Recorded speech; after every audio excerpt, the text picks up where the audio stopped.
What up, my freaks? RuinusInsight here with part 5 of my Total War Warhammer 3 Tamurkhan the Maggot Lord Immortal Empires campaign.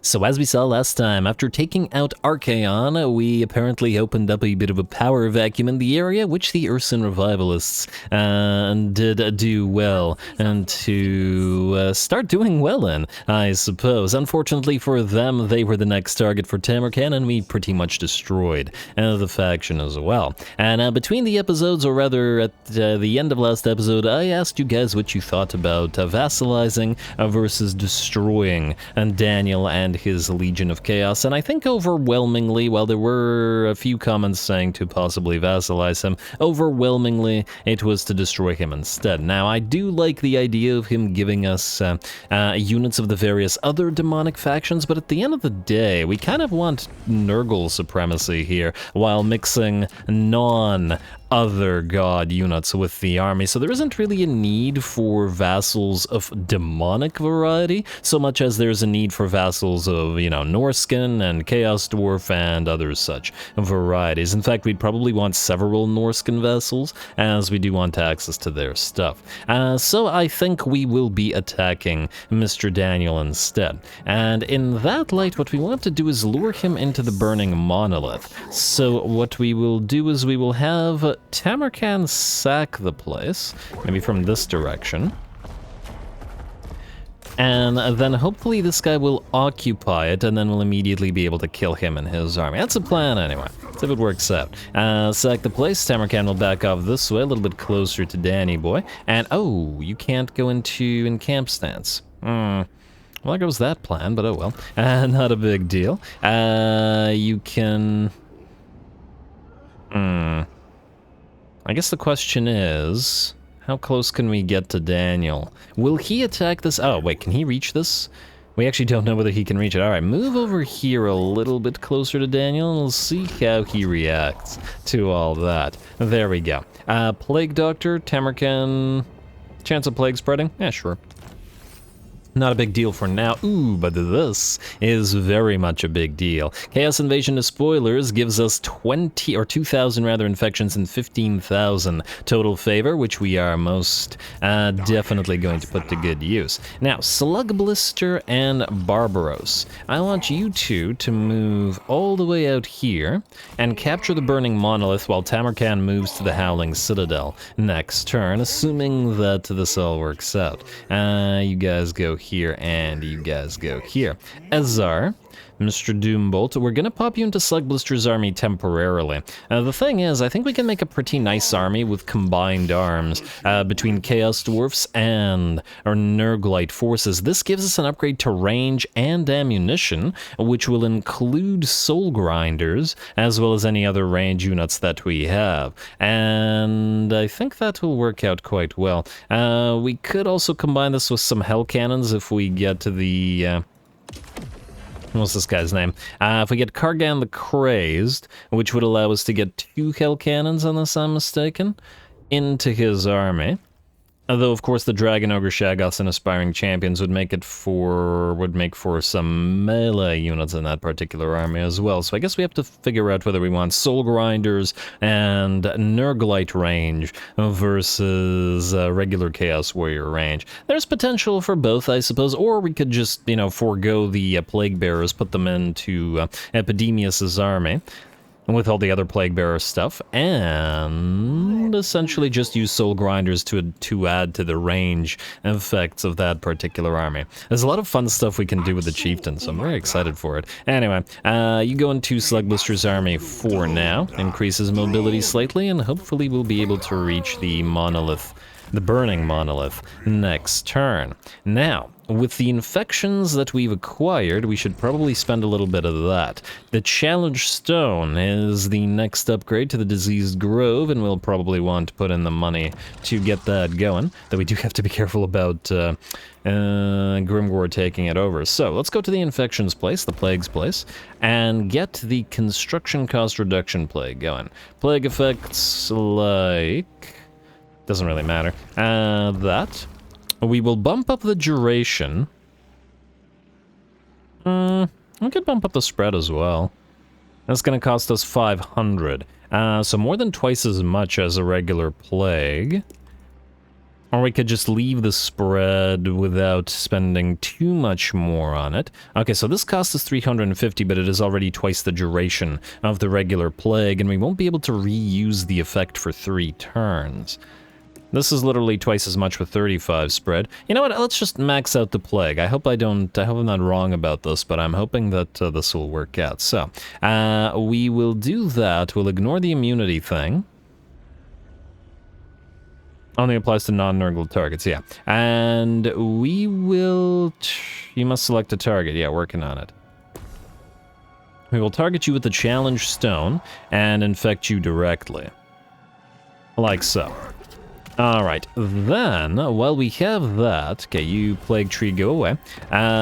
Is there something here that will increase chance of plague spreading plus 10% local province?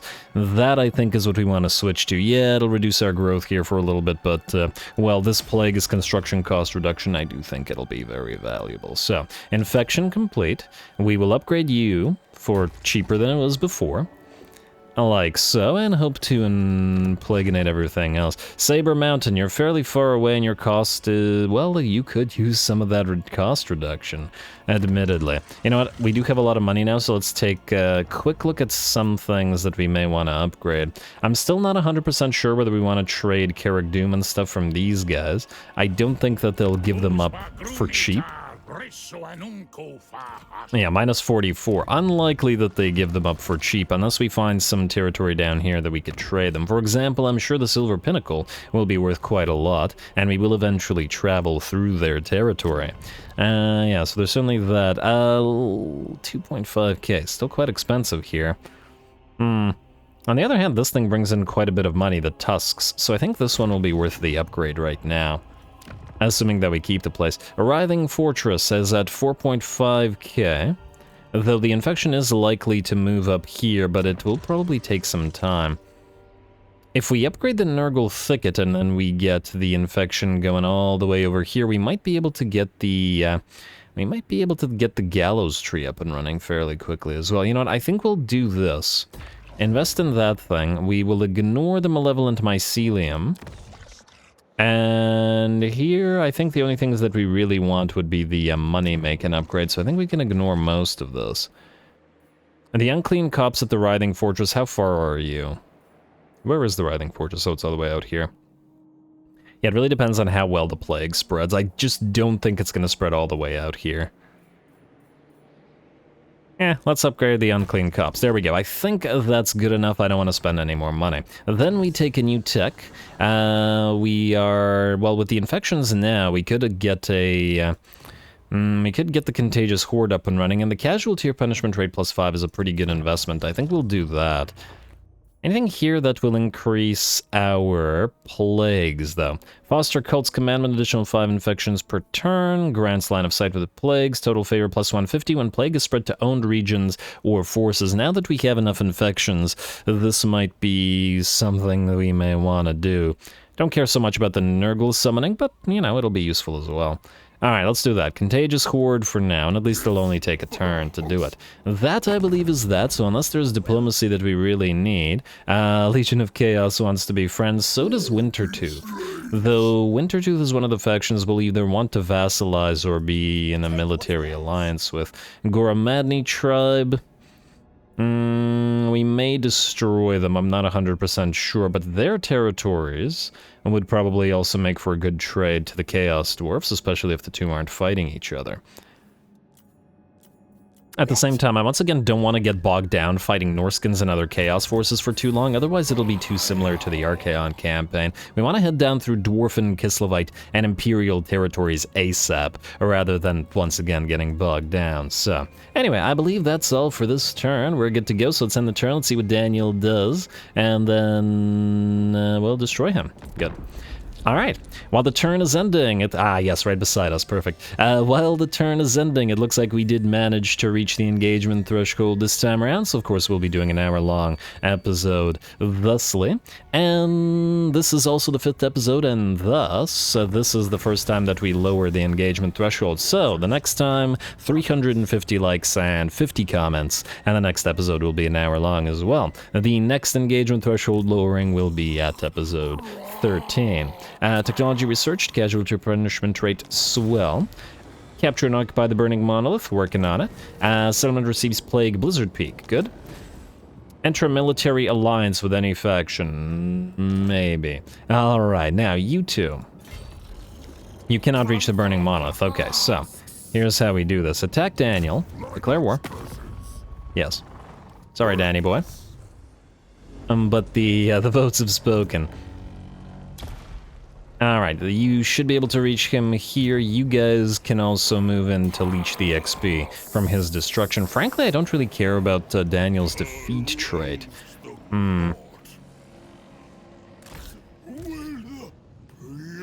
Also unfortunate that only Tamurkhan can reach the burning monolith from here, because I'd really like him to move to the Howling Citadel rather than get bogged down here. But nonetheless, yeah, we'll go for Kharon, I guess. I think his defeat trait is something useless like relationship with Kislev, right? So that doesn't do much for us. We could move you in as the first army if we really wanted to, but I would like Tamurkhan to sort of annoy the enemy army first. On the other hand, this is all kind of meh. A lot of Furies and stuff. But I suppose if they go for this, we'll just use Tamurkhan to do it.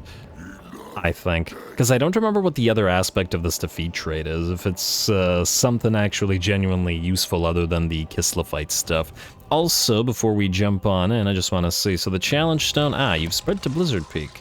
Okay, that's probably a good time to then upgrade Blizzard Peak and get that Festering Pit up and running. And yeah, I know we'll want the growth for the Unclean Copse, but it's spread here first, and, well, it needs to be walled up, so that's what we'll be doing. Hopefully it spreads northward. It would be unfortunate if it didn't, but I guess we can get another plague started afterwards. Anyway, technologies. Plague God's Greenhouse Commandment versus Locus of Virulence. Honestly, neither one of these matters all that much, but I do want cyst growth up and running ASAP, so that's what we'll do. Unless one of the other military things is better. Highly Contagious gives us, now, physical resistance for demonic units. We'll start with that. And then get Revel in Malady.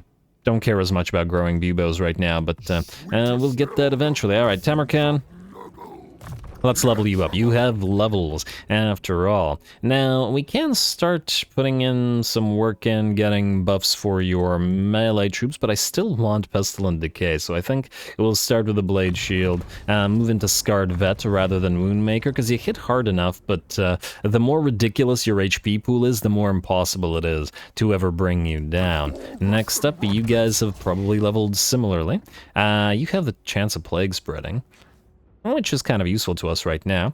Basic training is recruitment cost for cavalry and chariots, which is all fine, but probably not useful to us right now. Let's get your Blade Shield, and I think since we're using you as an assassin, we'll probably get you to Woundmaker, but let's get Twisted by Nurgle just in case we suffer attrition by virtue of something.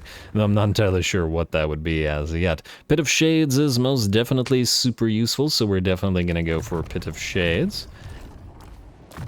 Not a Nurglite spell, perhaps, but nonetheless. Mournful Howls is speed reduction and enemy leadership reduction. Let's get your hardened skin, as, well, you're probably not going to be otherwise quite as fighty as Kha'Zix, but keep up that unnatural, thirst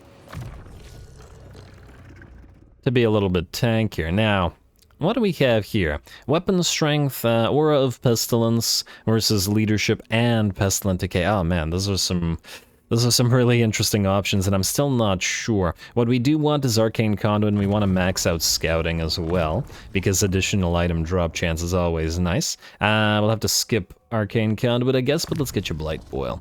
Alright, looking good. And you'll all just keep leveling. I was about to say let us strike, but I guess we can level you guys up as well. Although, to be fair, you would like to get these, but that'll happen at level 10, and for now I think it's not a big deal. Oh, you get boost income. Although, admittedly, that's not probably going to be all that useful to us. We'll also have to choose between your short range versus long range version. I don't recall which I enjoyed more last time, as in when I played Zatan. Vanguard deployment and explosive missile damage, so I think I actually like the explosive bullets more. This gives us magical attacks in range and allows you to snipe, but the additional armor and melee defense for when the melee line gets hit is quite nice. And besides, because you have War Mattock, you still get an increase in range regardless. Not quite as much as the sniper mode, perhaps, but still quite nice. Now this is sundering magical attacks, eh? Oh, but the sundering will replace the poison. I'm not 100% sure yet. Let's skip that for now until I decide. You know what? You can skip your levels, generally speaking. All right, Tamurkhan. Go. Time to finally fight.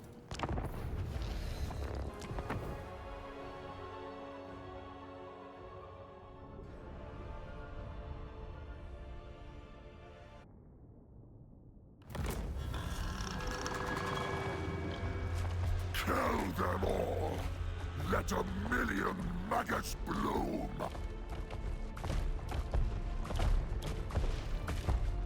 Alrighty, here we go. Daniel stands against us with his main stack arrayed before us at last, though unfortunately for him, while it is a rather nice mix of various god units, the enemy army goes far too heavily on the enemy, or on the Furies of, well, Nurgle, and I think it's mostly Slaneshi Furies. We move Tamurkhan in to start that unspeakable foulness breath, but unfortunately a single volley from the pink horrors surprisingly is able to stagger Bibabolos and prevent him from continuing the breath attack. I'm sure that annoys Tamurkhan greatly, so he's going to just wade on in to the fray and start attacking the enemy. As I was saying, the enemy army is far too reliant on Furies, having 1, 2, 3, 4, 5, 6, 7, 8 Furies in their number. Nearly half of the army, especially actually entirely half of the army is flyers, if we consider the rot flies and the or plague drones and Daniel himself. The problem there is, while the Furies are solid against enemy range units, we don't have any. If we were a Tzeentch army, perhaps, and with a pile of our own range units that could easily be overwhelmed by the high damage of the Furies due to their own melee defense being low, then this army would be a potential issue for us. Like this, however, it's very much not. We can simply overrun them with our own Nurglish troops, which have high melee defense and poison applications all over the place, and have no trouble at obliterating the Furies. In the meantime, Tamurkhan's in the middle of the enemy formation, was taking hits from the entire, or a decent amount of the enemy army. But none of that is particularly threatening to him, and certainly the Plague Drones and the Furies are not going to make it threatening. Also, we are fighting under Nurglish skies here. This is a Nurgle map, and thus I'm sure that our... Hey, look, it's a Nurglish Great Maw. And thus our entire army is feeling right at home. Alright. Balance power switches to about 80% in our favor already as our army moves in, a stream of corruption moving through the enemy piles of Furies and Blue Horrors, which I'm sure has done quite a bit of damage already. Tamurkhan annoying an enemy pink horror unit to prevent it from firing upon our range or our melee line, but otherwise it looks like this battle will be ours relatively quickly. Nurglish forces should really probably just join us rather than bothering with this. Khazak continues to lead his Rot Knights over on the rightmost flank, but of course there's nothing in this particular army that can stand up to Rot Knights, so they're all gonna go down quick, and in a good way. Bloodletters are still fighting, but as the Rot Knights move in, they'll be obliterated. We have our War Shrine riding Chaos Sorcerer in the middle of the formation to keep everybody nice and healthy, and it looks like with the balance of power power up to about 95%. The only thing that remains on the field is Daniel himself. Tamurkhan is peeled away and is getting a little bit of help from Slug Blister on his Rotfly. And Daniel's down to about half HP. And oh, Mornhowl is here helping as well, but, well, I guess it's not really needed to bring Daniel down, who is just too low level and doesn't stand a chance. Down he goes, his sword and shield disappear, and Daniel himself follows suit. Lovely. Decisive victory for us, no problem. I do imagine the enemy army or the enemy faction will have another army left, but let's hope it's not so fury heavy.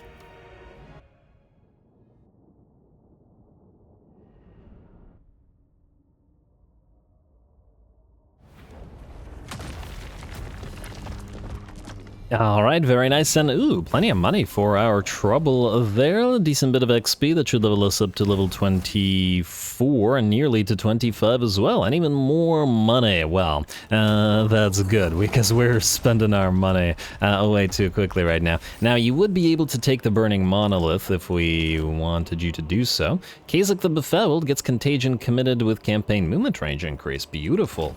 Favorite of Nurgle, ward save 15% for Tamurkhan via the fealty of his chieftains, and oh, that's the max level? Huh. Only his first chieftain is, I think, at the max level now. Committed. Ooh, we now have the ability to get one of our first Toad Dragon, well, separate Toad Dragon, on the field as well. Hey, the Rotting Riders Rot Knights. A little on the nose name-wise, but I love it nonetheless. Yeah, Kazak the Befouled is now maxed out. Alright, well, the advent of all these units means a couple of things. First of all, can we wait? You know what, I think maybe we can wait a turn. We'll do this. You're gonna go here. Don't get me wrong, I do think these guys can take this, but at the same time, I'd rather heal up and transfer a few units over. So, we'll do this. We will, I guess, occupy the place right here. Knocking these guys out for good with an auto-resolve. Hopefully, okay, yeah. I was thinking that might kill somebody, but it didn't. And occupy. And there we go. Hey, and an Armor of Fortune as well. Very good. Slug Blister. I think you can hold on to that. What did I give Epidemius? He has an Armor of Fortune as well. Alright, you two are kind of in a little bit of a contest. Urson Revivalists now destroyed, the Burning Monolith secured, and more money as a reward. Beautiful. What we don't want, I think, is you on a Rodfly. I like the Rodflies, don't get me wrong, but these little guys need Nurgling palanquins to follow these slow-moving Plague Bearers around. Let's get the upgrades started here. Cultist Outpost Salt. Gotta make use of that money making. And I guess we'll immediately upgrade the Nurgling Hollow as well. Nurgle Hollow.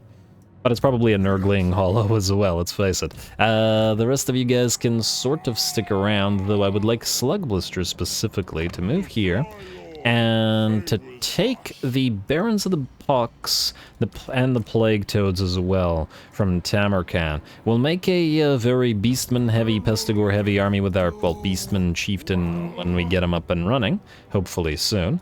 And I believe, yes, so we do get the battle now available for Kazak the Befouled, which will give us more Rot Knights, Toad Dragons, and stuff. Well, speaking of more Rot Knights, we'll want to summon the Rotting Riders ASAP, not necessarily right now.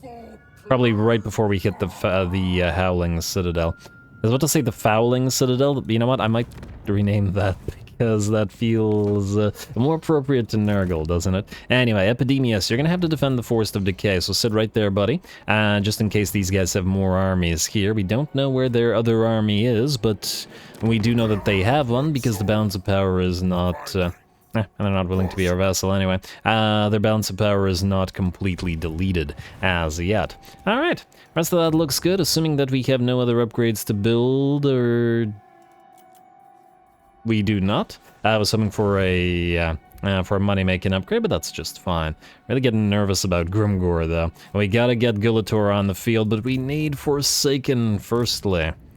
I guess we could use a bunch of Marauders in his army until, and I guess Chaos Warriors, until they can be Forsaken. And we gotta figure out what chieftain we want to place with Gulator in particular, because Gulator will be leading our Forsaken and Chaos Spawn army. And I guess the question is, what kind of things will work with him? This will be as part of either our Chaos Dwarf army or our just generally sort of Chaos Warrior army. Fimir? I feel like the Fimir and the Skinwolves may want to be part of a single army. They could be sort of like a pseudo-Norscan army for us if we use them together. Just gotta remember, one of them offers regen to various units, and we have to figure out which units. This is obviously going to be an army of its own. Honestly, I don't think any of these chieftains really fit in with Gulator's Forsaken concept.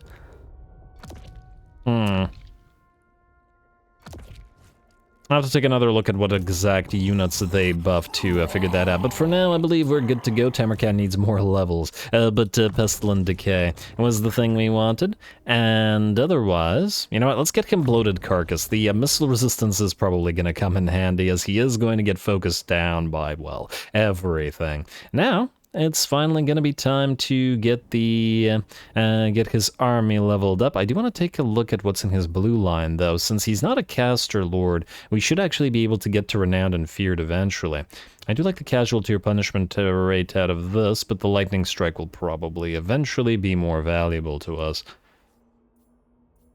The other stuff isn't all that crazy here. I do like the upkeep reduction, but let's say it won't take priority. Also, do we have our first of the Plague Ogres up and running as yet? No, we do not, though we do have the first of the Chosen up and running, which are surprisingly cheap.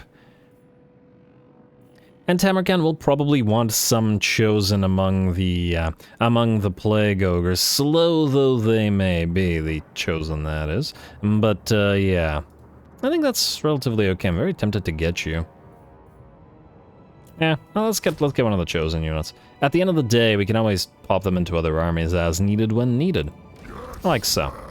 And at least this way they'll be at full HP, and considering we just replaced some units, that's fine as well. Alrighty.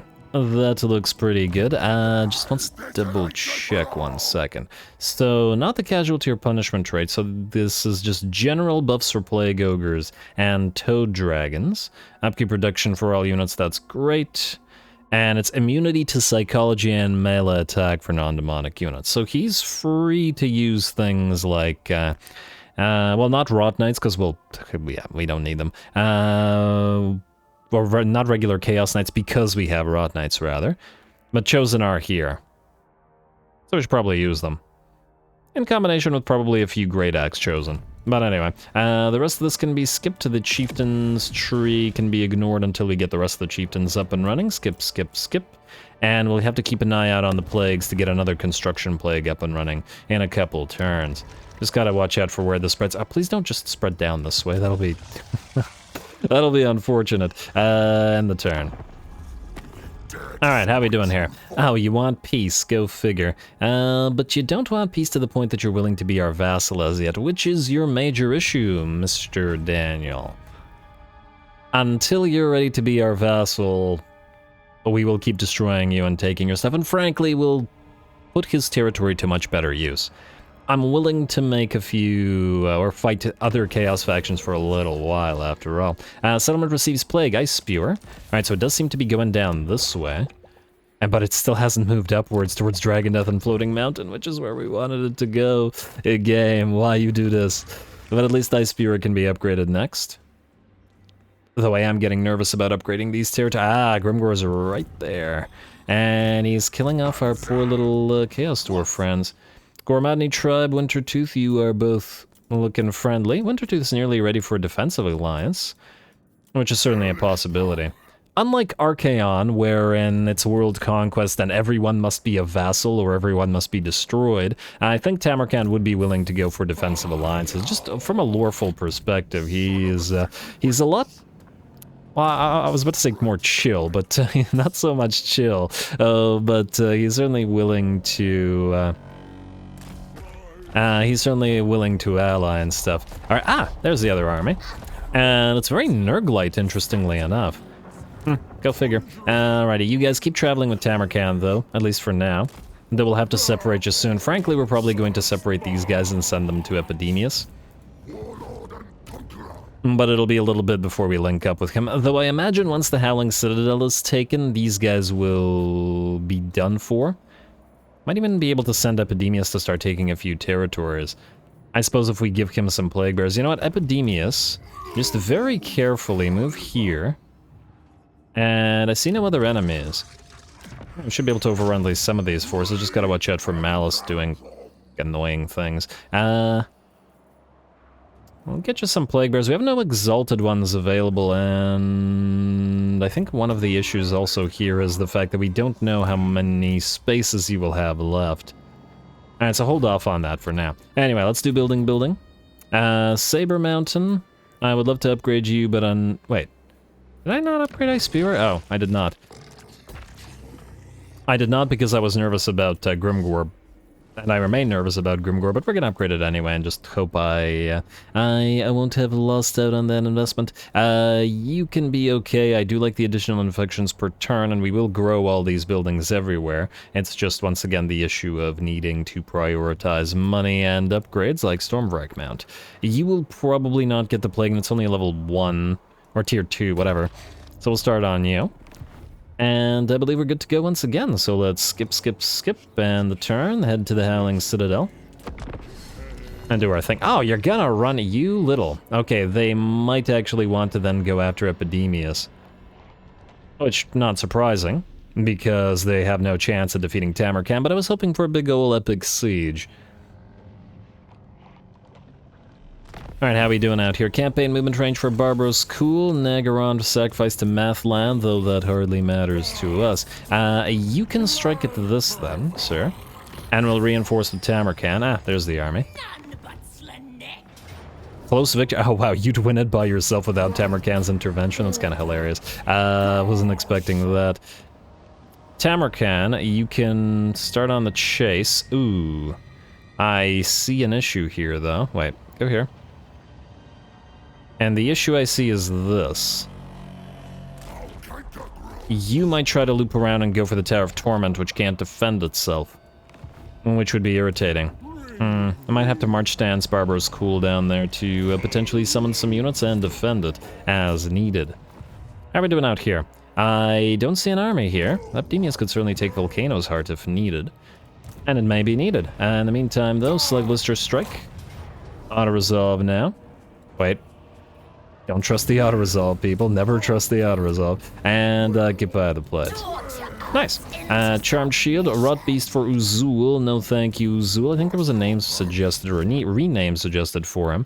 Stay on the Chaos War Shrine. And you know what? Maybe we'll start getting some names in there next episode. If you're wondering why I usually don't name things in the first couple of episodes, simply because... Wait, can you reach this? No. Simply because it's generally... still unsure as to which units are going to go into which army, you know? And that remains the case for now. Tamurkhan, go into ambush stance. You can stay out here. I don't think they're going to try to retake it, at least I sincerely doubt it, but you never know. You can go immediately into Plague God's Nursery, and let's immediately upgrade you to Mid Hollow. How's that plague spread? It's still not spreading northward. Guy, what are you doing? We spent all that extra on that plague to beef it up, and it's not going the way we want it to. Okay, well, let's hope that the Challenge Stone Plague version doesn't run out. And we are able to replagonate, but I think we don't have the money right now, so we'll have to wait. Dominance is looking okay, though. Let's double-check diplomacy. We want to keep an eye on those Chaos Dwarfs with whom we do want to ally, though as yet it is not working. A Wintertooth, now ready to go for that defensive alliance. I'm just wondering at this point whether we bother doing a defensive alliance with him, or whether we take his stuff and vassalize him. The thing is, we can conquer temperate climates, meaning we can take the entire empire for ourselves, and I really don't want to get bogged down in Norsca. I guess the main issue is that Wintertooth has a lot of territory that they've taken at 8. Tribal fury. And they're currently at war with Masters of Innovation and Ice Court, eh? What? But I do like Throggy. And we do need powerful Norscan allies. And you know what? If we destroy their stuff and take their stuff, we'll never be able to get too many of their units. I think what we'll do is we'll destroy the Gore-Madney Trap, but we can ally with Wintertooth.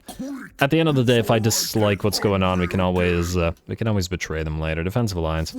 And, yes, he's moving down here and going through those Masters of Innovation.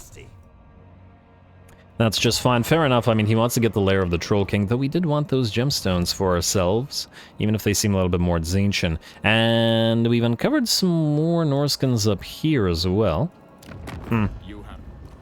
Including Sigvald, though he owes his allegiance to a different god. And I'm not sure we like that so much. Alright, also, wait, are you a... Wait, just out of curiosity. No, still not willing to become our vassal, and thus you will not. Epidemius, you are going to get the Angels of Decay and the Festering Stooges in your army. This is... oh man, these guys are both very expensive, though. Very, very expensive. 1,000 gold per turn, or favor, whatever this is called. It's a little bit much. Maybe we'll hold off. We have the plagues up and running now, and we're trying to kickstart our economy, so I think maybe we will wait. Let's end the turn then instead. See what this guy does. Well, the ambush did fail, but you've approached our army, which means you're gonna die. And I guess we'll send Tamurkhan to the Crystal Spires, the other army down here instead. I also see that Grimgor has not yet declared war on us, which is great. Ambush foiled for Tamurkhan, but that's just fine. Battle Masters if we defeat Jehudiel, which will happen in a second. Dragon's Death finally receives the plague. Beautiful. And beautiful. We no longer have the money or the growth to upgrade it, but with the duration at 7 turns, if it spreads up to Floating Mountain, that would be just lovely. Grimgor still hanging around. He could instantly attack us here, which is concerning, admittedly. Oh! The Chaos Dwarves have managed to take the Silver Pinnacle. Oh, wow, that's impressive. And it's impressive because I was thinking we'd have to do all their work for them. Oh, damn, look at Karakadrin, though. I guess all the buffs to the Dwarfen roster has made them more powerful. It's interesting because I usually see, or until this version of the game, I pretty much have always seen Karakadrin get absolutely destroyed by everything. I always love when new changes change the sort of meta for the you're gonna run for which factions work on the map and which don't. Kind of like the whole dwarfs versus greenskins. Back when Grimgor used to be all the way down here near the Badlands at the Black Crag, between the various versions and the various games of Total Warhammer, we'd always see either the dwarfs become super powerful and conquer everything, or the greenskins become super powerful and conquer everything. A bit of a pendulum sort of effect there. Anyway, Tamurkhan kill. We'll level up next time, because I frankly don't see this army being too much of an issue for us. Frankly, Tamurkhan isn't even needed here, but this is the last army of Daniel, so we gotta destroy it manually. Go.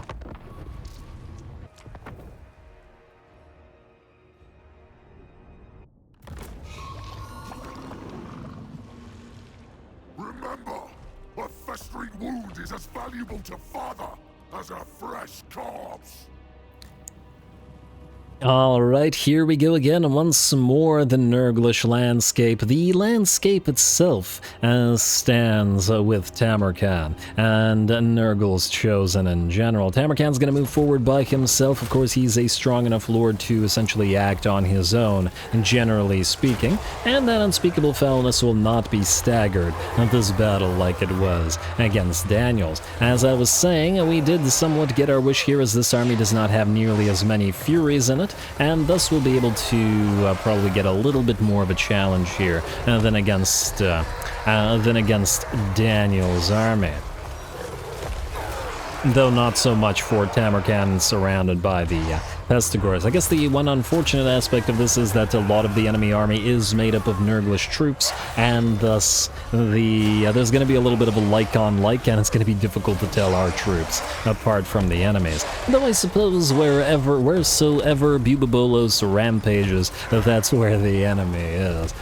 That'll help, I'm sure. Anyway, Tamurkhan has reduced the 2 enemy units that were surrounding him down to about half of their HP each, though I'm sure more units are going to move in to annoy him. He is buying time for the rest of our army to close, and close they shall as the rest of the army now begins to move. They were waiting for the reinforcements to get close. Mostly so that we can get a little bit more XP on those units, though I fear that the enemy army might die before they get here. Anyway, the rampage continues for Big Boy. Though it looks like a lot of the army will bypass him and head down to us instead, and Tamurkhan tries to head directly for the enemy Allurus and bring her down, but it looks like she wants no part of fighting this, and damn, the toad dragons are so quick. Even poisoned and that speed reduced, that is a very, very quick. I think every episode I've been surprised to see how quick Bolos moves. Anyway, the enemy army, or at least those elements of it that have peeled away from Tamurkhan, have joined the fray, and interestingly enough, it looks like we suffered quite a bit of damage on one of our units of Forsaken. They've gotten charged by the Chaos Warhounds with poison, and despite being a lower tier and have less melee, or having a less melee attack from Furies, the Poison Warhounds are the better unit, and will do quite a bit of damage, and will be better at chasing and such as well. Anyway, the battle is closed, and it's Nurglish forces facing off against Nurglish forces. Sort of take a look at this as sort of Nurglish tribes, and Tamurkhan absorbing them into his faction. This makes more sense. Plague Toads jumping around in the background, and these are enemy Plague Toads. Our own Plague Toads are moving in as well, but I think the enemies will be destroyed by the Rot Knights far too quick for our own to join the fray. Now, the Allurus is still fighting, but the balance of power shifts to about 90% in our favor, and it looks like most of the enemies are routing. The Plague Ogres of Tamurkhan's bodyguard have joined the fray, and by the looks of it have routed the main sort of part of the enemy army, the center. Only the Allurus still stands between Mournhowl leading his cohort of Skinwolves and the Chaos Sorcerer of Nurgle. The Allurus will fall, and the battle will be ours. There we go. Oh, and this guy was here too. Also, I noticed that his ranged attack uses sort of Nurglish projectiles, which is quite nice as well. Can't wait to get some more Chaos Dwarf units in one of our armies. Anyway, we don't need to chase here. We're good because the enemy army has already run and will be destroyed, much like the Legion of Chaos itself.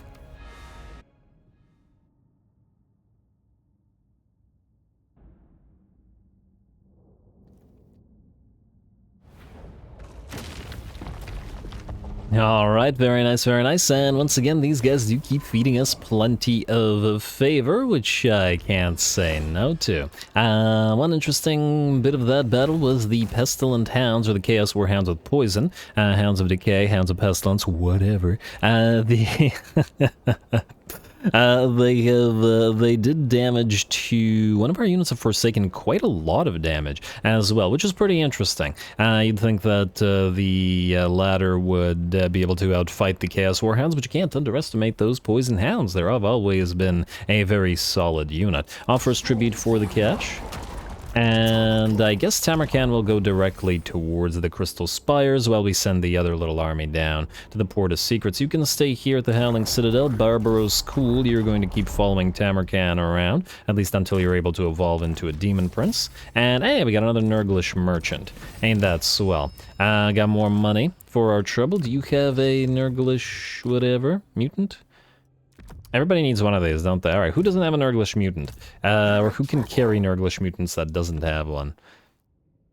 As soon as we cite Kugath, we want to have, like, 100% relationship with, well, okay, that made no sense, but a lot of relationship with him, basically. You, Slug Blister, I think can March stance, because I doubt that he has any more armies left. Yeah, he doesn't. And 75 for peace, eh? Still not willing to be our vassal. Surprising. Surprising. But alas, that's not going to end well for you, sir. You go here. And yeah, we'll hold off on wasting more money. We also want to destroy these guys before somebody else decides to be an opportunist and take the territory for ourselves. I think there's actually value in perhaps Wintertooth holding a lot of this territory, mostly because that way there's nothing that can cross into our territory, essentially, and we'll just have to protect ourselves from Grimgor. At the end of the day, we still have to consider our victory conditions, which is destroy Grimgor and Goldtooth. We haven't even started on the path through the Mountains of Morn, and then, of course, to Nuln, and all of those devoted battles, which I'm very excited for. We got, like, what, 8 battles to do?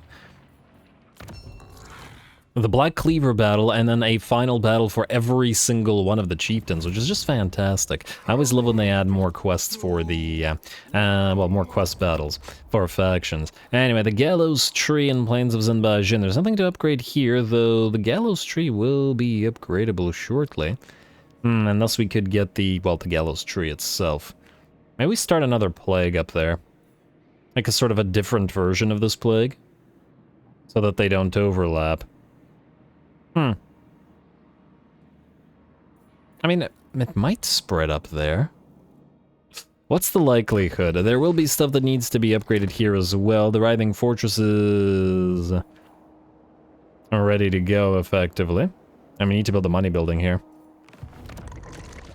I think perhaps we'll wait one turn, and then, depending how the spread works, we'll probably spread another plague at the Howling Citadel. For now, I think then that'll allow us to end the turn without spending too much more money. Epidemius, stay where you are, my friend, though I think we'll put you into raiding stance. Goramadni tribe wants a non-aggression pact because they're probably losing territory, but I think we want their territory for ourselves. More importantly, the War Host of Jar is now ready to be friends, so let's do that. Though we may have to destroy a village because we don't particularly like Tzeentch being the rival god as they are. Still no peace treaty, or rather no vassalage. Right? Not for much, but do it anyway.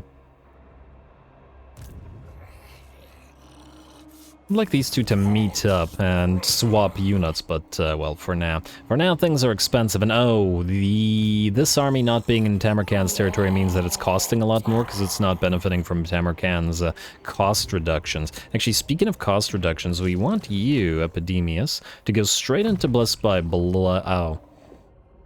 At rank 7. We still want all of this stuff, but yeah, we'll need to keep an eye on those. You don't have Blessed by Blight, so I think regardless of the fact that we could get Arcane Conduit, you can get Blessed by Blight as well. Money is going to be pretty darn important, as it usually is, or favor, whatever it's called here. The rest of this is good, so we'll skip the rest, and the turn proceed to wiping Daniel out. Looks like he's gonna get a new army up and running there, though hopefully by the time it's up and running, we've got our own armies moving in.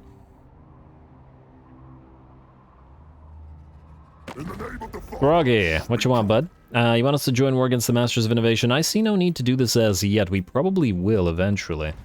Though, frankly, I'm feeling like you're gonna destroy them before we get to them. But oh well. Others search for the Nemesis Crown, and right, I did want to send a cultist down there, perhaps.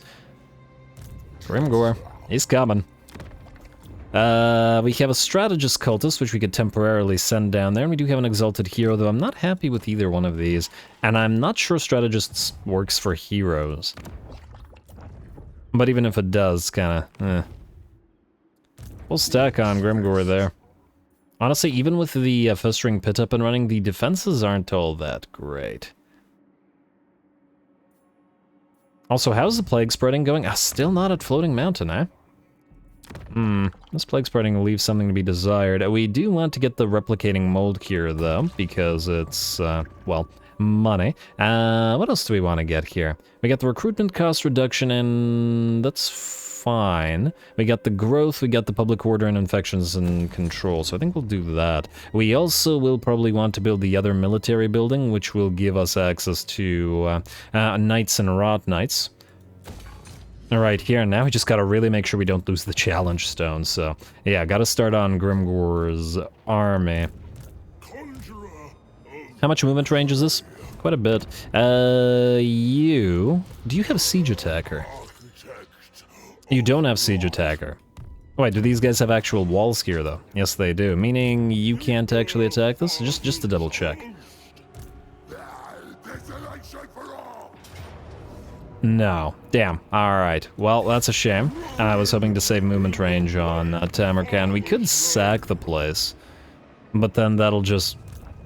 it's probably not worth it. Alright, fine. Break the siege. And you move down here. We'll probably send the cultists down to where the Nemesis Crown was sighted. Ought to resolve this for obvious reasons and occupy it. Like so. Crystal Spires are ours, and well, another Nurglish mutant, and a giant blade, and a Talisman of Endurance. Looking pretty good. You can keep the rest of this, including the Plague Flail, at least for now. You, Slugbooster, head down to the Port of Secrets. Just gotta watch out for Epidemius getting suddenly attacked. Take the Port of Secrets. And Luckstone, and occupy the place. Nice, nice, nice. As expected, the rest of this is probably looking to be auto-resolvable. We got a lot of non-Nurglish corruption here, which is an issue, so I think we'll start with the growth building rather than the money building because it adds additional Nurglish corruption. Crackerjack has fallen, Temple of Heimkel has fallen, which does mean we'll probably be put into war with the Kislevites relatively soon. Oh, that way we won't even have to attack the Goromadni tribe. Hopefully these guys don't lose Uzkalak because it'll effectively break the faction as they won't have another tower. Oh, does anybody know, did they fix the Chaos Dwarfs being just the most worthless allies because they don't build towers? I hope that they did. But it would be quite the shame if they didn't. Anyway, I think we need to be able to get Epidemius to attack this place, so we'll put you right here in Volcano's Heart. Oh, actually, wait. Go right here. I'm going to assume that you won't get attacked here. And, oh, he actually... huh, interesting. I thought that he'd be making more money here at the Tower of Flies, considering that its income is higher than at the Volcano's Heart, but it's actually lower income. Go figure. But anyway, you two should be able to attack the tower together, while Tamurkhan and Barbaros head to the Volcano's Heart and knock this faction out for good. It also means we'll probably send Epidemius and Co. out this way, as we'll want to get the Bilious Cliffs. Which will mean a war with Malice, but we're not going to send Tamurkhan that way. Tamurkhan needs to start heading south. Also, did I ever build the cult here? Yes. Infections 10 per turn, a little bit of money as well. Alright. How are our plagues looking? We do have money. Pillar of Skulls, ready to start generating more cash out of that cultist camp, and might as well build that decomposing swamp, although it is expensive. More money. Writhing Fortress, I guess it's time to up a plague here. I'm thinking that this one's not going to spread up here. It just doesn't seem to be spreading too well, unfortunately. Not a big deal. Or do we go for the Gallows Tree to, well, up the... oh, wow. You know what, at 8.5k, that's a little bit more expensive, I think, than I would like. Let's upgrade the Cultist Enclave first, and then we'll see about that. And the other stuff will be fine. For now, it's a Writhing Fortress that will want to Plagueonate. Yes. Go to Plague once more. We will start here. Construction cost reduction. We can also get growth in the same plague, which is a very nice plague. Growth and construction cost reduction, meaning we'll up the duration and we'll up the spread as well, and just hope that it doesn't screw us. Writhing Fortress in effect. Alright, there go a lot of infections for that one, but, well, we need it for our econ. You can get upgraded while you're cheap, same with you, and then obviously same with the money building. Alright, and then we'll see where that spreads next turn, and then hopefully get more money out of it. Skip the rest of this. And we have no more armies to move, let's end the turn. We do have another chieftain available as well. Let's pop you in there. I'm gonna go with... defeating Vampire Counts, Vampire Coast, or Tomb Kings. Probably the last on the field, mostly because that is not that useful. Defeating Empire, Bretonian Cathay, or Kislev in battle, which, frankly, we've already done quite a bit of, but we will be soon doing as well as we hit the Ice Court. So you, sir. Alright, very nice. No aspiring champions as yet, as we need to save our dominance, but we'll get it. Let's give this a read, shall we? Some tales told in bawdy taverns or recounted amid frightened whispers in small towns describe Kargan the Crazed as the personification of chaos itself. I I feel like Cold Hellbrass would say something about that. But anyway, gripped by delirium and madness, this distinguished warrior of chaos is exalted by the ruinous powers, drawing the most avid worshippers of blood and carnage to his banner to wreak havoc upon the mortal realm. Though he spirals in a blood frenzy of his own making, Kargan is not without direction. He leads his warband against the forces of order wherever they appear, and pledges himself to any cause that will lead him into the heart of violent slaughter. Lovely. Lovely indeed. You should pop it into Tamurkhan's army as well. Oh, man.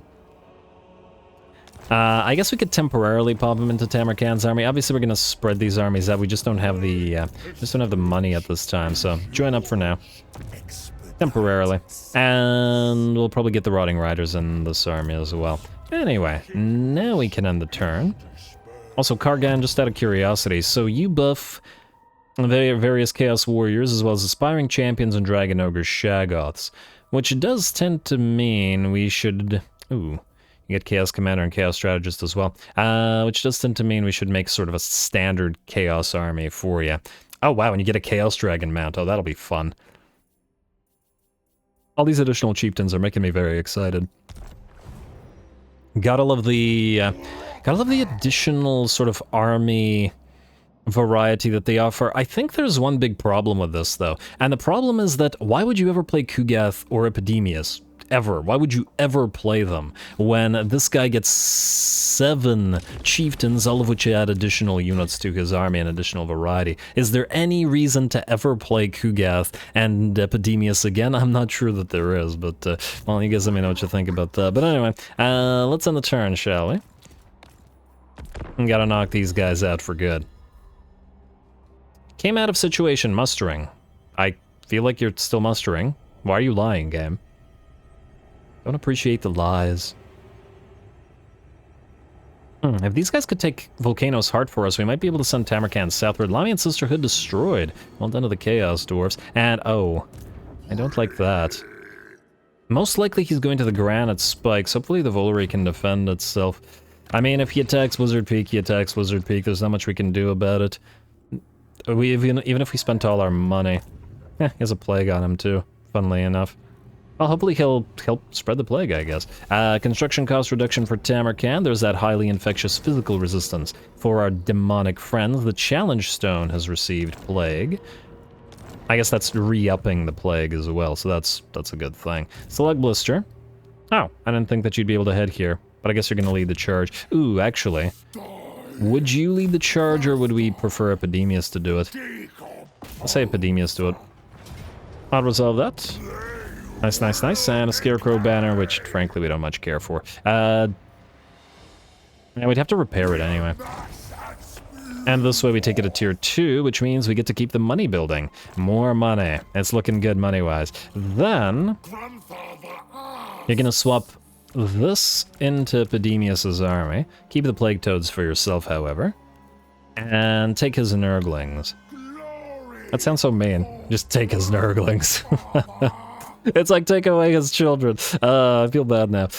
Yeah, you can get more Plague Bearers, though it's the Exalted Plague Bearers that we want. We'll definitely want to get you a Chaos War Shrine of Nurgle. I think Epidemius will have a couple of Plague-ridden, but also a couple of cultists, because cultists have the ability to summon more Plague Bearers on the field, which, well, that's what he's all about. Scabrous gives us casualty punishment rate plus 10 for the army. That ain't bad. I don't know whether cultists can generate the, can get the Plague Bearer buff trait, whatever the Plague Bearer buff trait is called. But we will want to keep an eye on that. Anyway, I think these two can take Volcano's Heart together, can't they? Oh, look at that. It's all Nurglish. That's interesting. And this guy's back. I mean, if we give them the ludicrously expensive units here, the Festering Stooges and the Angels of Decay, they'll definitely be able to do it. Together. As friends. Let's get you Slime Trail. I was gonna say Blessed by Blight, but that's fine. The toughest thing I think for these guys is gonna be able to being able to knock down the Demon Prince, but we can do that. I think we'll trust them to it, which means Tamurkhan, you're headed down to the Port of Secrets, or past the Port of Secrets. And I guess you're sailing on down to start on Kislev and potentially the dwarfs, though we can probably leave Throg to them. More or less. Oh, I guess one issue is if this guy moves his army here to the Crystal Spires. You know what? I'm gonna assume that he won't. I'm just gonna assume. Although you know what you do when you assume, don't you? Barbaros cool, keep on moving. And I think we'll probably get keep these two together for now, though they'll separate from each other later on. And damn, look at that. And just by moving, I should have kept him in the Port of Secrets. I think his reductions don't work when he's at sea, which means we don't want Tamurkhan at sea, basically, ever. Alright, Monolith of Bubonicus. I see that you have the construction cost reduction plague, so we'll want to pop that Nurgle thicket. Where else are our plagues? So you have a plague. Construction cost reduction plague. You do not. You do, so let's get that Toxic Spores up and running. And Blizzard Peak. Well, you do have the plague. With Grimgore right there, I'm gonna say it's probably too risky to actually upgrade it for now. Let's also go to the next... Prevalent Malady? Or do we go through faction stuff? There is some stuff that I am tempted by here, specifically the cyst growth. You know what? I think we do want to go to cyst growth, but Revelin Malady... Oh, it's only for the faction leader's army, though. You know what? That's not as worth it. The faction leader's army is the one that always has troubled the least. You know what? Let's get Pestiferous Life for the magic item drop chance.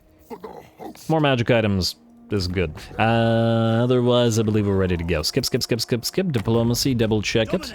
Gormadny tribe really want to be friends, but they're going to get knocked out anyway. I suppose if Kislev fails to kill them... just out of curiosity.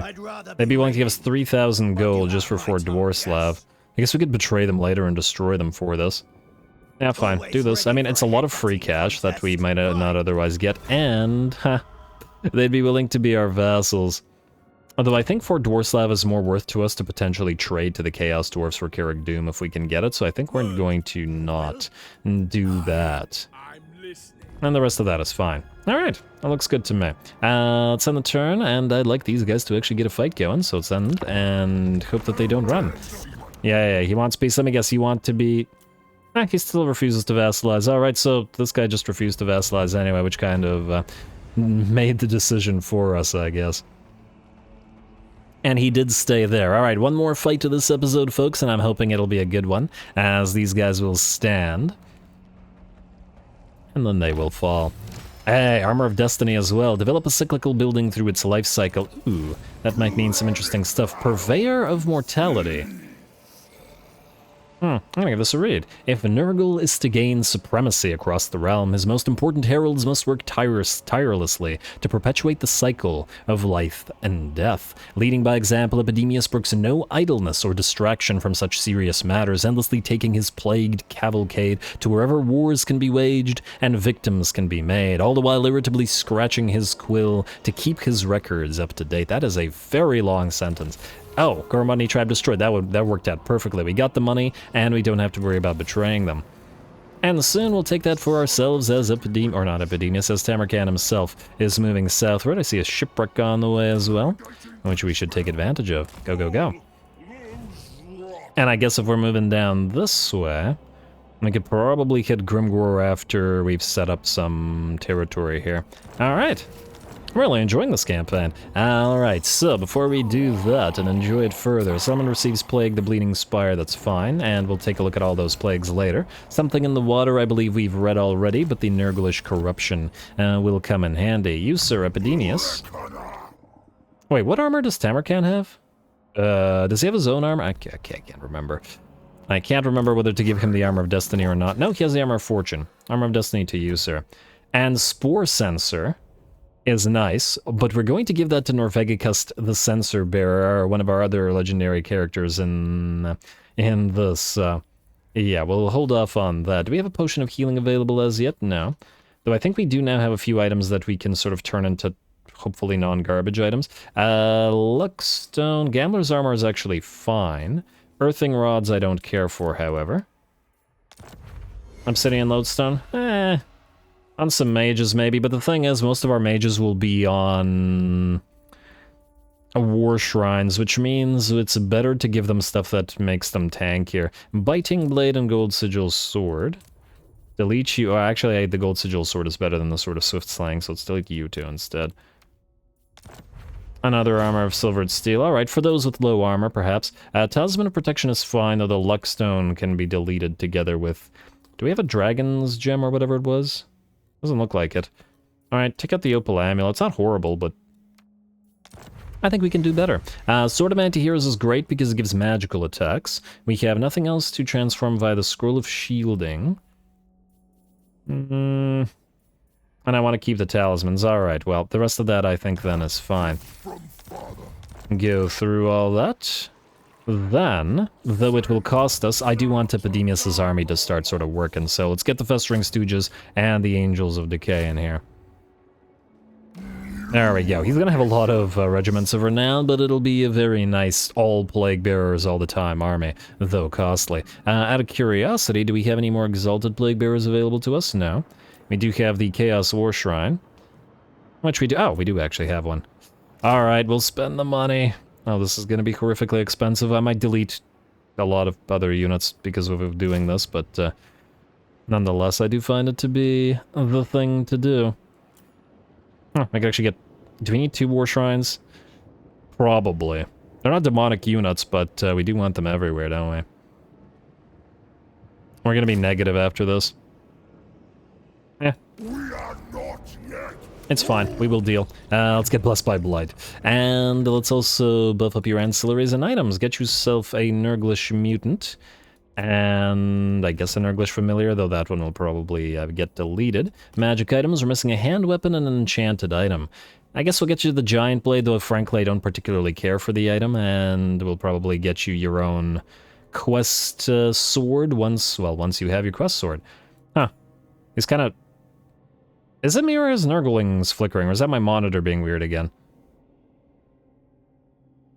Weird. Enchanted item. We don't have a lot of enchanted items, do we? Potion of Strength, Ruby Ring of Ruin, basically none. Go figure. I don't care for the Featherfoe Torque, but at the same time, there's nothing really to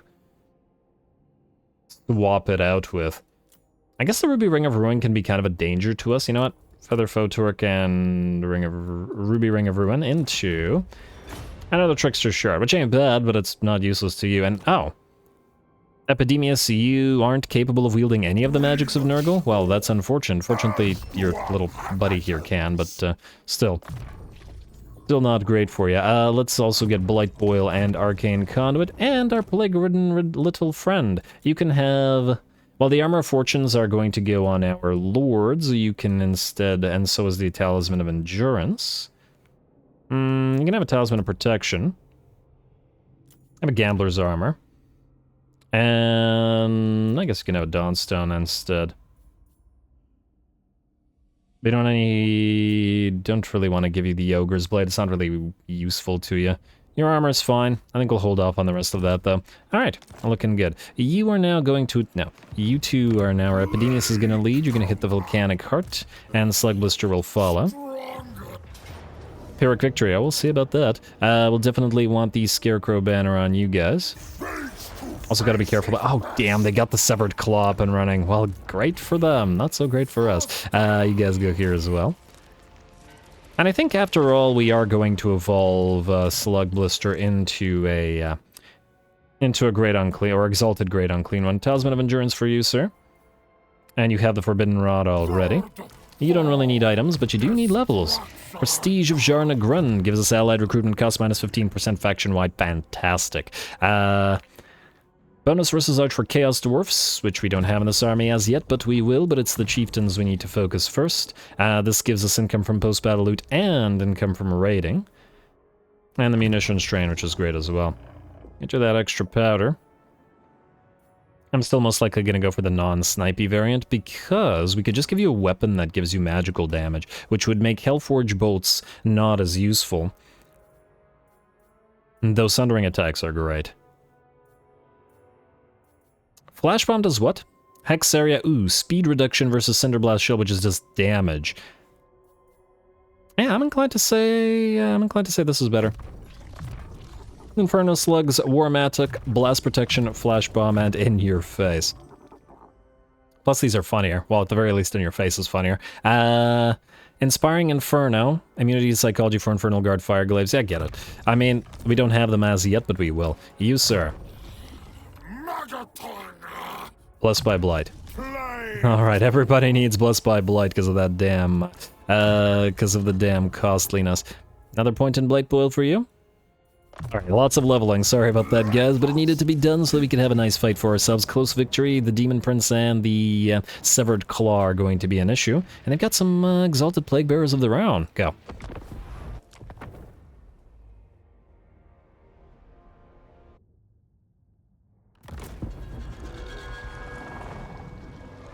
We come to bring them low, then Father's rot takes hold upon what remains. Alrighty, here we go. Debut of Epidemius and his Plague Bearer forces, as well as the second and final battle against Daniel here. Unfortunately for him, I do believe we have the vastly superior army, especially now that we've added our a few of these units, namely the Angels of Decay, these Plague Drones with Death Heads being pretty darn solid at sniping big targets, though in this particular case we're going to use them not against Daniel, but against the Severed Claw, which are just such a difficult unit to bring down and generally deal with. And that's why the Plague Drones will peel away from the rest of our army while we get ready to face off against the, or to snipe down, hopefully, the Severed Claw. We also have the Festering Stooges, our Exalted Plague Bearers of Nurgle here, and we'll see how they fare in combat with the rest of our Plague Bearers, exalted and non-exalted alike. Also, I can't wait to hear all of the speeches for the various speeches from Epidemius, so we'll see how that goes. Anyway, I'm going to speed this up a little bit. We are going to wait for reinforcements to move in and sort of join with the rest of our army, and we'll start off on annoying the enemy Severed Claw with the Angels of Decay shortly as well. Alright, let's see how quickly we can bring these guys down, if in fact we can bring them down with the ammunition that we have. Looks like just a couple of those will do heavy damage to the Plague Toads, but the Plague Toads aren't really a threat in any way at all. And it's these guys that need to go down. Alright, so that was volley 1 to 2. Decent. I think the targets are unfortunately too small for these guys to dish out as much damage as we might otherwise like, but it should do the damage over time. Or it should be sufficient over time, I should think. Even if we use all of our ammunition on these guys, if they are very heavily damaged out of this, it'll be worth it. Especially since we can then move the Plague Drones into melee once they have no more ammunition to use. Well, actually not so bad. The Severed Claw down to about 60% and have lost the first of their number. Hopefully more will follow suit, though the ammunition is starting to be depleted and we're at about half of our ammunition remaining. Alright, keep that up. The rest of our army is slowly but surely moving forward, and it looks like the enemy has been annoyed enough by the Angels of Decay to actually start moving towards us. I was hoping that the enemy would wait a little bit longer and take a little bit more damage on the Severed Claw, but not to worry, even as they move, we can continue annoying them. Now, where will Daniel go here is going to be the main question.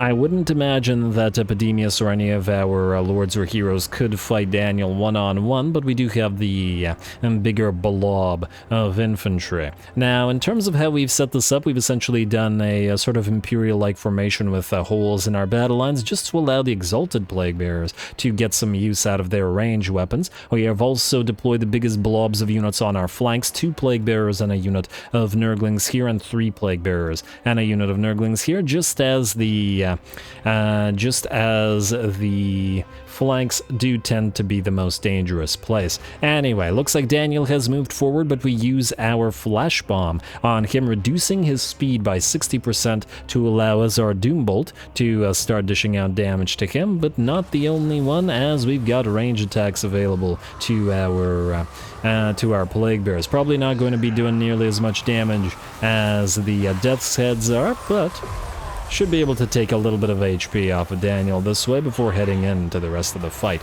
And we can probably lock him in place a little bit as our Herald of Nurgle moves in. Daniel rampages, though starts doing massive amounts of damage to the Herald. We're going to pop Locus of Fecundity and heal ourselves with the Fleshy Abundance as well, and just to stay in the fight a little bit longer.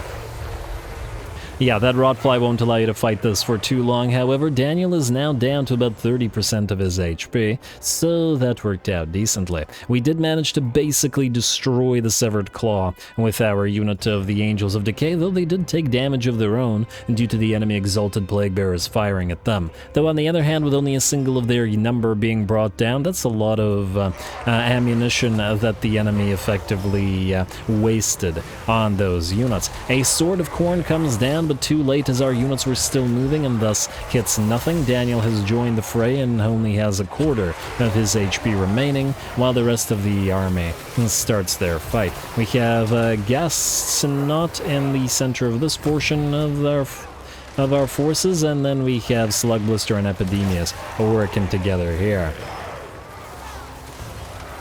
It looks like the enemy forces around Epidemius are nearly destroyed, so we'll take a little bit more of a look at his fighting prowess in the midst of enemy formations later on. There are some of those Slaneshi Princes of Perfection Marauders fighting us over on the left flank, but they are being absolutely overwhelmed by Plague Toads and Pox Riders alike in the Barons of the Bog. This is a pretty neat-looking Marauder unit. They won't be too neat looking after we're through with them, however, as the unit is nearly destroyed. Daniel is nearly done for as well, as Gasnot has moved to join the fight against them, and especially with all the healing we've got going on between the Giver of Nurglish Abundant Glory. Oh my lord, did I just say it correctly? I think that was the first time. That'll probably be the only time I remember the name of that particular ability. Anyway, Daniel nearly done, or at the very least wavering. Well, there looks like a couple of the Severed Claw are still fighting, though the Plague Blades of the Exalted Plague Bearers will, I'm sure, bring him down shortly. Alright, and there we go with that. Daniel will drop one last time and fade away for good. That's what you guys wanted, and that's what we've got. With that, with Daniel's fall, the rest of his army is completely overrun and will fade away just as he did. Lovely. Alright, and a nice little debut battle for Epidemius. Might have actually lasted a little bit longer than with the fights with Tamurkhan did, but you know, we don't have the Rot Knights here, and we don't have Tamurkhan himself, so that's hardly surprising. Anyway, we're gonna take a few seconds to heal up our units that got hurt with a couple of additional loci of fecundity, but we can do that off screen.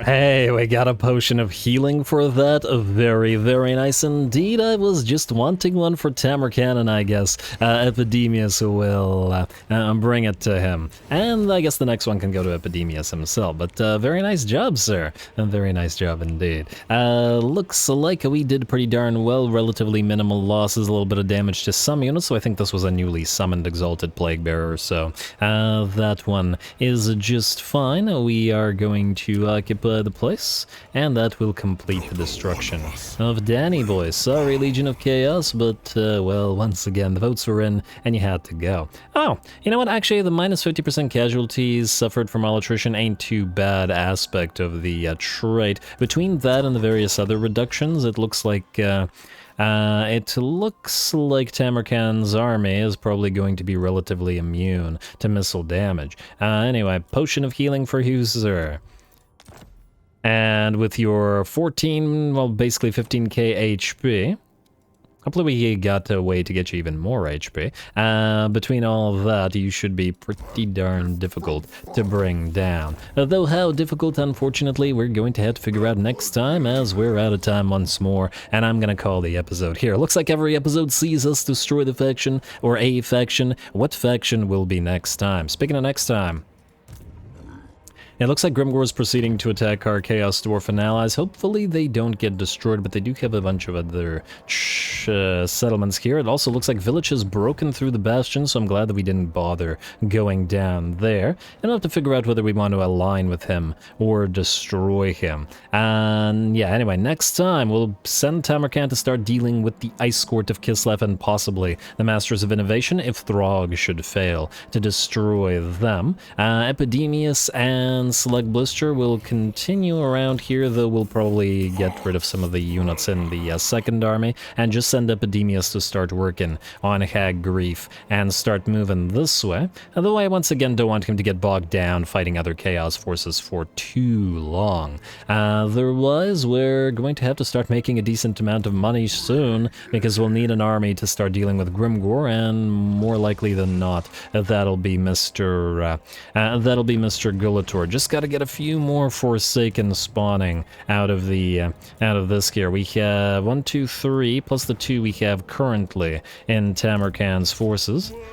And I think we have no spawn available as yet, though we'll be able to get our first Plague Ogres and stuff soon. And most likely next episode, the last of the chieftains will be up and running as well. Yeah, oh, 6 chieftains, not 7. But anyway, that'll all be fun, so stay tuned for more glorious Nurglish action. Don't forget to leave those likes and comments below, especially the threshold for the hour. All glory to the algorithm. And thanks for watching.